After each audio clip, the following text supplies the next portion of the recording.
You are listening to The Overthinker's Guide to Joy, episode 60. Today, we're going to be trying something a little bit new on the podcast. I'm doing my very first interview with author, comedy writer Liz Astrof. She's just written a new book, and I love it so much that I couldn't wait to have her on the podcast and share her stories with all of you. Let's dive in. This is a podcast for overthinkers, overdoers, and overachievers who are tired of feeling overanxious and just want to feel better. I'm your host, certified life coach, Jackie DeCrenis. Hey there, and welcome back. So today I have a really special guest on this podcast, and I have not done a lot of interviews, so I'm excited to be including this in my portfolio of types of shows that I'm going to be doing in the future. I can't even express enough how excited I am about this. This is my client and friend. Her name is Liz Astrof, and Liz is an award-winning executive producer and one of the most successful sitcom writers in television today. Liz created Fox's Pivoting and has written for many sitcoms, including The Connors, The King of Queens, Two Broke Girls, Raising Hope, Last Man Standing, Trial and Error, among others. She is also the author of Stay at Work Mom, Marriage, Kids, and Other Disasters. So with that, I want to just say, first of all, I am going to geek out on Liz for a second.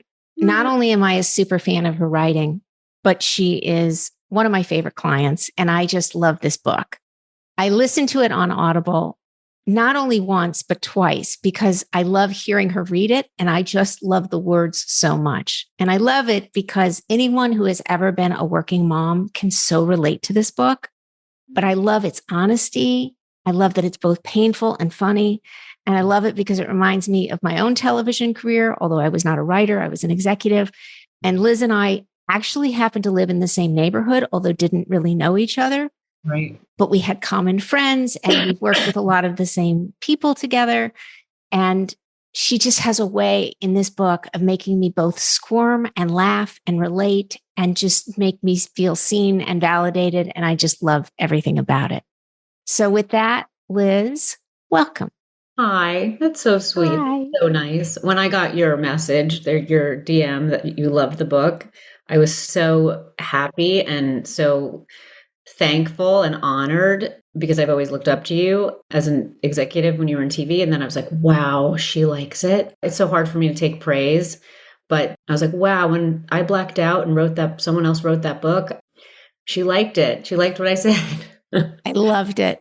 And I would love to know just the process for you in terms of even making this, as a sitcom writer. I mean, most sitcom writers don't ever write a book. So It's an incredible feat that you did this in addition to having your illustrative career of the last 20 some years.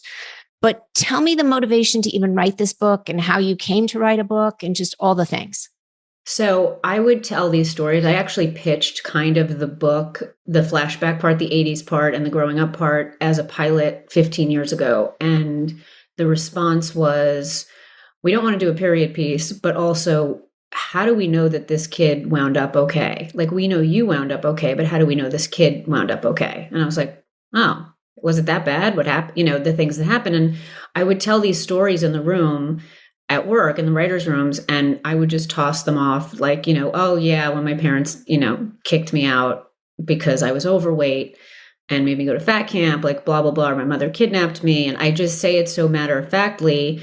And people were like, that's traumatizing. And I made it funny, and I would, there's so much gallows humor. That's been my thing my entire life, is just I make jokes out of everything. That's my coping mechanism, which you told me is okay. And I feel so much better now because I feel so much shame about it. And you gave me permission to do that. Anyway, so I was on the show, Whitney, and I had a pilot that didn't go. And I decided to take a class, an essay writing class at UCLA to write these stories, to kind of get them out of my system. And I knew I wanted to use them, but I didn't know if I could use them as a show or anything. And originally I was kind of like, oh, I'll use it as my own IP and then turn it into a show. But really, I've always wanted to, I look up to Judy Blume and, authors so much. To have a book, something tangible like that would be amazing. But I just went into the class just wanting to write essays and write these stories. And I loved the class. It was an extension class. it was people who are not in this industry, which I loved. We would like stand up and read our essays, and I learned so much about people. And then we had a class party at the end of the year, and people brought in like brownies and stuff. And it was so nice. It was so much fun. And I loved the homework. It was very hard, but I loved doing it. And then it was a years long process because I wound up, I mean, this was so long ago, but I had a bunch of these essays and I gave them to my agent and asked if he could try to help me find a book agent, and he didn't.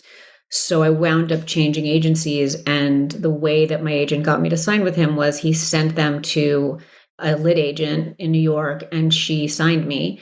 So the agent was saying, like, what is a theme though that could pull all these essays together, because they were from different parts of my life. Mm-hmm. And what all of them did, and she thought so too, was that they all go back to my being a mother and my lack of confidence in my mothering, and that I am shocked because I'm estranged from my mother, and I'm shocked that I show up for them all the time. And that, like, I'm not a crier really because I'm so medicated. But when anyone tells me either of my kids are suffering, it rips me apart. Yeah. And I just sob, and I almost don't recognize myself. And my son especially has a lot of stuff. And I'm like, why did I get this kid? But really, he's a boiled down version of me in a lot of ways. Mm-hmm. And anyway, so I was like, why did I get this kid? Why did I get this kid? And, I find myself wanting to do the things my parents did that I wrote about that were so horrible. And I don't do them, but I want to, and I get it. But I think the changing of that behavior is good. I'm not keeping those traditions going. I've never kicked him out for eating a box of donuts. I think the thing for me, this book was so enlightening as somebody who worked in corporate life for 33 years and always felt guilty about going to work, or when I was at home or at a PTA meeting or at a school play, guilty about not being at work because Hollywood is so good at making you feel guilty about not being there, and in the generation, I'm a little bit older than you, but I was an early adopter to being a working mom and executive, and there weren't any. I mean, there were working dads, but there weren't working moms. And so there was so much shame in being pregnant and taking time off. Like my first maternity leave was 6 weeks, and I had to be back on a sitcom set till midnight, with a 6-week-old baby at home. And truthfully, a nanny who didn't speak English because I couldn't afford somebody who spoke English. So I was like learning Spanish words on flashcards as I was driving to work every morning so that I could speak emergency medicine in case she ever called me and needed me. And this is like before cell phones. So just the whole thing was so anxiety producing. And then by the same token, being so overwhelmed at work, much like you described, it's so relatable because like going home and then managing these in my case, I had 2 little girls at the time, eventually 3, but was so overwhelming. Like, how will I get my work done and raise these children? And so I felt guilty in every direction. So it was just so relatable.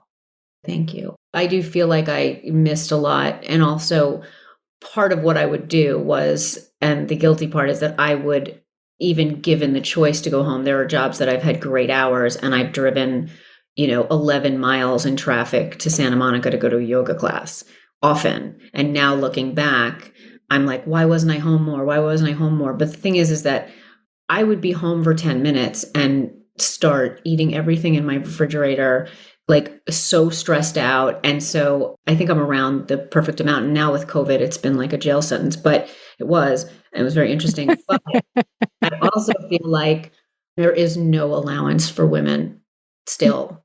I agree. And still no allowance for the working mom. Yeah. You are so brutally honest in this book, which is what makes it so delicious and funny and at times incredibly cringeworthy. And I mean that with the highest praise. Like there are moments where, and I've listened to it twice. So there are moments where you describe a scene. It's the texture of your choice of words is so incredible. Yeah. And then I can literally feel my skin crawling because I'm like breathless with you, or mistakes you've made, situations that I've been in, like just all of it. And it's palpable and it's hilarious. And then it's disturbing. And it's kind of like the best of everything. It's in some ways, it reminds me of kind of like a comedy horror movie. But it's definitely, yeah. do you have a favorite chapter in it? Is there one that you're like, this is the one I love? Or is it kind of all over the place for you? Because I when I re-listened to it before this interview, I was thinking to myself, do I have a favorite chapter? And every time I'd hear one, I'd say, this is it. And then I'd get to the next chapter and I'd be like, no, this is it. And so I kept changing my mind. So I didn't know how you felt. First of all, I think that, first of all, there are so many chapters in it that give me so much anxiety. Like when I sent that text, the errant text that I sent to my friend, like I can't even look at that because that was reliving that. And also reading the Audible book, I remember I had physical reactions to, and even writing this stuff, like I would come home or I'd be writing until like 4 a.m. and I would be in such a bad mood after I wrote certain essays because I'm so not in touch with how I feel. I'm so disconnected from all of it that I was like, why is my nose running? Why am I in the worst mood after I'd come home from writing about my mother? Like, why am I, I think that No More Monsters about my work experience is definitely up there. I feel badly about what I say about my dad and stepmother. And kind of now, you like publish a book and you kind of, it's weird. You piss off the people that you didn't think you'd piss off and you don't piss off the people you thought you'd piss off. But anyway, also the one about Great Wolf Lodge. Because that's like which is, I think, entitled what, The Guilt Trip? Guilt Trip, yeah. How I take kids on a guilt trip every year where I take them away to make up for the time that I'm not around. And it's usually by myself without my husband. But I'm always like, when we used to travel and we would go to Hawaii or something, I was in the pool with the kids while all the moms were reading, we're reading the Jennifer Weiner books by the pool and relaxing. And I was with the dads in the water with the kids in the lazy river because that was it was payback for me and payback for those dads. And it was so like old school. I don't know. I so get that though. I so get it. And the Great Wolf Lodge chapter or the Guilt Trip chapter reminds me very much of going to Disneyland with my kids when they were little. Because of course, growing up in LA, everybody loves Disneyland and kids love Disneyland. And I don't love Disneyland. And it's not Disneyland that I don't love. I just don't love theme parks and I don't love crowds. And that was sort of my thing. And also all I could think about the entire time I was there was how many scripts I had to read when I got home. So for me, it was just like this mental gymnastics of this is this many hours, that's that many scripts. And then I'm going to be up till like 2 a.m. reading scripts. But I worked for Disney for many years when they bought ABC, and we got these silver passes, which I think gave us, 4 people a year could go for free. And then eventually we got gold passes, which I think was 6 people could go for free. I don't remember, but they would give them out like candy. And my older daughter's friends loved Disneyland. The parents loved it. Their little girl loved it. Parents love it. Like when adults go by themselves, I look at them like they're like, I'm in a museum and it's science, like some scientific thing. Like I know people who honeymooned at Disneyland. I know people who take every family vacation, even post their children being older in Disneyland and Disney World. So anyway, I would bribe this other family by giving them my silver and gold passes if they took my daughter, and they were delighted to do so. And I was like, this is the greatest thing in the world. She's happy. Yes. They're happy. Everybody's going for free. Yes. It's like a home run. So. Amazing. I had an experience recently because my daughter wanted to go. First of all, I've always gone with people who worked for Disney and I had no idea how expensive it is. And she wanted Disney and then a party with her friends. And I was like, there's no way I'm paying for a party after this. But we had gone with her best friend and she wasn't feeling well. She had like a gas bubble. We didn't know what it was, but she didn't feel well. And she was in a mood. And I was like, we're paying all this money. You better cheer up. And then we went to the medic, whatever, and Peter Pan gave us a Tums and it didn't work and it didn't work. And then her friend, Sammy, her nursery school friend, who she's been friends with for 13 years, was so sweet and patient and everything, just wanted, was just happy to be there. And it was so bad that Phoebe didn't ask for like a Rice Krispie Mickey Mouse with M&Ms and didn't ask for a churro and didn't want a pin that said it was her birthday or a baseball cap that would end up under her bed or any Mickey ears, nothing. And I was like, this is not normal. And she wanted to go home.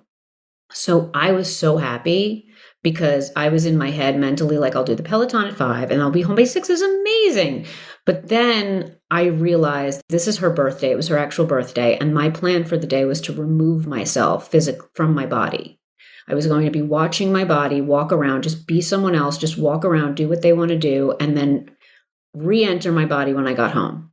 Yep. And so she had this cramp and we were going to go home, and we make it to the car. She can barely make it to the car. 2 shuttles. We're on like the Porky Pig, whatever. No, that's Warner Brothers, but whatever. We're on like some crazy Cars level in the structure. And I said, I saw CVS when we got near, when we drove here. I said, let's go to CVS and let's get something like Gas X. And then we'll sit in the car and you'll see how you feel. And then we'll go, feel better. And I heard myself saying that because I wasn't myself that day. I was this other person who was able to be at Disney. So from outside my body, I was like, what are you doing? What is this woman doing? So anyway, so I went into CVS and the woman there said, I need something for like Gas X. And she said, what you need to do, and she showed me on herself, is you need to work the gas bubble up through the small intestines and push, push, push. And she did it on her stomach. And then she said, you work the bubble up. And then she goes, and she demonstrated this, you get down on all 4s and you put your butt in the air. And then you release the gas. She said, do you want to try it? And I said, no, but I would love to get a picture of this. But I go outside, I go in the car, and Phoebe had a terrible day so far. I go, all right, here's what's going to happen. I said, Phoebe, I'm going to rub your stomach and I'm going to work the bubble up through your intestines. And then Sammy, you're going to get in the front, and Phoebe, you're going to get in the back. Phoebe, you're going to get on all 4s, and we're going to wait for the bubble to come out. She was like, I don't think it's a bubble. I said, it's a bubble. So they were hysterically laughing. And then Samantha was lying on top of Phoebe on her stomach to try and get it out. And then she felt better. I don't know what wound up happening, but it went away. We pushed it down, and the all 4s was unsuccessful. But the thing is that then I made her walk around the car a bunch of times to assure that if we went back to the park, she was going to be okay. And they got out of the car and they were dancing and jumping up and down in front of the car.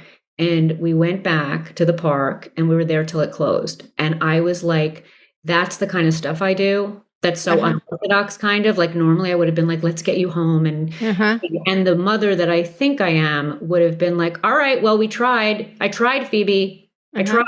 What do you want from me? I tried. And then she'd be depressed that night. But it's those kind of ways that I show up that are kind of unorthodox, that I think the best part of the day for them. And then like we went back and immediately it was like, can I have a hat? Can I have ears? Can we get the Rice Krispie treats? And then, we were there until like midnight.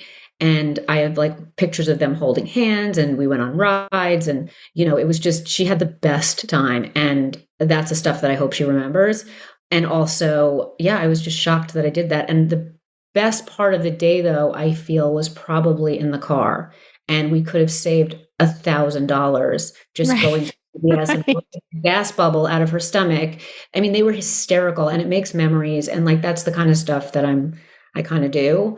So sweet. And I It's feel like so sweet. would do that, but I don't think I would ever do that because I'm so not the person to go the extra mile, but I actually always do. Well, I think that's really evident in the book, because what you do is you tee up every chapter with kind of how you're failing as a mother and how you're surviving as a comedy writer. And by the end, what you realize is your overcompensation, whether it's guilt or shame or fear of being like your mother, always shows up as going the extra mile, which is like this extraordinary, loving endeavor of treating your children like the most important things in the world. So when you make the choice to like get out of, or when you get the opportunity to get out of work early and you go across town in traffic to go to a yoga class when you could be home with them having dinner, you're sort of forgiven because you do all of these other things. You have this intuition and this empathy for them in ways that other people probably wouldn't have. I yell a lot. So I feel like on the other end of it, I yell so much, and I'll always say like, I'm not yelling anymore. I'm not yelling anymore. After this cross house yelling, which my husband hates, I'm not yelling. I'm not yelling anymore. And then I like the deepest devil voice comes out of my mouth. But unlike my parents, they don't fear me at all. Yeah, I love that. I love when you talk about Phoebe not fearing you. How did your husband react to this book? Because he's all over this book. I mean, he's portrayed oftentimes as the hero of the family, and then oftentimes as sort of like the valet of this family. So, No. how did he react to the book? I use him as a character, and my son and Phoebe really as characters and everything. And I feel like that's the kind of stuff that I was remiss about, and, asking my family and all of that stuff. But he was most upset about, not even upset. I think he was proud. And I think that it is a love letter to him. And then in the one where I let my nanny buy those turtles, I do realize that my husband has an actual job in life. And that's a realization to me, even though he obviously does, but I don't see him that way. But what happened was I said, there were certain things I didn't put in, but also it is sort of an apology to him, the book. But the thing that bothered him was that I described him as having slightly above average good looks. And I thought, and it's just funny because I didn't take it out of the second printing, out of the paperback printing, because he didn't mind that it was in there. But I said, look, he goes, what is that, like a 6? And I said, if I said that you were really good looking, then it would mean that I could get a guy that was really good looking. It's really about me being a 6 and you being the guy that I could get, which is a 6. I mean, I don't know if I'm a 6, but I think a 6 is good, a 6 or 7. I said slightly above average. I could have just said above average good looks, but that describes a different guy. And how did he take your explanation? Everything is kind of like fodder with us. So I do think that he likes that in all of my male characters, they're all like based on him because he absorbs so much of me, but he's also funny. He's also like, my therapist was always like, thank God you didn't marry your father. But I didn't marry anyone like my dad, and he didn't marry anyone like his mom. So we both chose right. Well, that's wonderful. He does feel like a valet sometimes. And that he said recently, he feels like he's along for the ride. He's always cleaning everything up. And then that night I lost my car keys at a restaurant and I needed him to unlock my car and also come help me find them. And I hated asking because I was like, I do a lot on my own. I'm fine. And then they were in the garbage at a restaurant and he found them. As only he could. As only he could. Now, let's talk about that for a second. Todd gets you. He not only gets you in terms of like, you had written something recently, which isn't in the book, but just about the way you order a Diet Coke and crushed ice. And I love that he's paying attention, which is a love letter, because the fact that he is paying attention and he gets you, and the fact that you acknowledge that he gets you and that feels so good. I mean, everybody wants to be seen, everybody wants to be known, but mostly we want to be paid attention to. So I love that whole dynamic. One of the things you talk about in the book is that he gets your humor, which is so important because it's so who you are. It's not just how you make your living, but it's your identity. I mean, because you are so funny and you have had some very real trauma in your life and have found a way to, comedy is just tragedy plus time. Yes. And you so embody that. And you so embody that in this book. So he gets your humor, he gets your sarcasm, he gets your irony, he gets without internalizing it, which is such a lovely thing. Yeah. And you talk about Jesse, your son, who obviously adores you and who you are of great comfort to. And you're one of the few people who, when he's feeling anxious, really, all the things to do. But Jesse, because of wherever he is in his process, doesn't understand your humor and doesn't understand sarcasm, can't read sarcasm. He's getting better, but I was told I can't be sarcastic around my son. And it's very important for him to get sarcasm, but they don't get my sense of humor, and it's maddening. And I think he's getting it more now. One other thing about Todd and the sense of humor thing, though, I digress, but on our first date, I met him in a bar and it was dark and whatever. And like, then when I saw him in person, I was like, oh, I don't know. He's so young. He's like younger than me. And we went to a comedy club, which I was not into because I cocktail waitressed at one in New York for a long time and then did stand up. And I was like, oh, the smell of the maraschino cherries and the comedians. I just can't. So we're pulling into the lot and he says at the same time, he says a quote from the movie Vacation that I always say. And it's when they get there and there's no one there. And he goes, well, first one's here. And then there's a movie called Return to Me. And I never saw the movie, but in the trailer, Alice and Janney, someone's phone rings. And Alice and Janney goes, your ass is ringing. So whenever a phone would ring, I never saw it, but whenever a phone would ring, I would always go, your ass is ringing. So Todd got a phone call on the way to the place and he goes, my ass is ringing. And I was like, oh my God, did you see that movie? He goes, no, but I always just say that part. So that kind of stuff was insane. Then, so recently I said to him, I go, so my dog will put her head, like when I'm running the shower, and if I go to get a towel or something, she will stand over the tub and watch the water, like protectively. And I said, when Ellie stands over the tub, when I'm running the shower, what do you think I think of? And right away he goes, Rain Man, because of Hot Water for Baby, because Rain Man and Tom Cruise was Hot Water. But the fact that he gets that is so crazy to me that immediately like Hot Water for Baby. Yeah. It's a secret language. It's like having a secret language or being from the same neighborhood or it's like a shorthand and it's like the universe validating I picked the right guy. But sometimes I don't like that I am this character who is this screw up and always needs to be cleaned up. And I get upset that I am portrayed as like, oh, Liz is crazy. You know, Poor Todd was a pilot I wrote that we actually produced, he directed, and it won a bunch of awards and I should send it to you. But it's because a lot of my friends call him Poor Todd. Mm-hmm. And also at the time I wrote it, we were getting life insurance and we found out that he wasn't worth anything. I would still be supporting us when I died. And I was like, I can't believe I'm still going to be supporting us when I'm dead. And the whole pilot is about how I consider myself low maintenance because I did well financially. But I am I always call myself low maintenance and I am so high maintenance otherwise. So it's a joke. So Poor Todd is the pilot that wound up not going at NBC, but we did make it. I love it. I love it. And you do reference him a lot anecdotally is Poor Todd. I mean, you do say that. You don't say my husband Todd, you say Poor Todd. Yes. Which is just hilarious. Well, I have to tell you, this book was probably my favorite read in so many years. And for all the reasons I said, just because it's so funny, but it's so relatable and it's so honest and painful and all the things. And I can't recommend it enough for people to buy it as a gift, buy it for themselves. You don't have to be a working mom to get it. You don't need to even be a mom or a wife or a woman. It's just funny and it's just smart and it's smartly written. And where can they buy it? Tell everybody. And there's two different titles, right? Because there's a print title and an Audible title. Hardcover, which is the Audible title, is called Don't Wait Up, Confessions of a Stay-at-Work Mom. Okay. For paperback, we changed the cover and the title to the original, which was my original just Stay-at-Work Mom, and then Marriage, Kids, and Other Disasters. So if you look up on Amazon Stay-at-Work Mom book, you'll go to both. So you can get the Audible. The paperback has like a couple more stories, a couple more essays that I've not done on Audible yet. And then you can get it at, I think, IndieWire, Barnes & Noble, Amazon.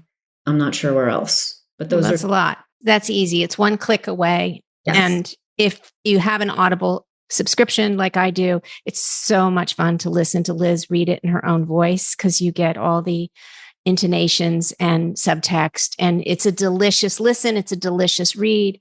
And I highly recommend it. So, Liz, I just want to thank you for coming on the show today. I loved talking to you. I always love talking to you. I always love listening to you. And I wish you the best with this book. And obviously, we will keep talking soon. Thank you. Yes, I'll talk to you later. All right. Have a good one and a happy holiday. You too. Bye. Bye. Thank you for listening to this episode of The Overthinker's Guide to Joy.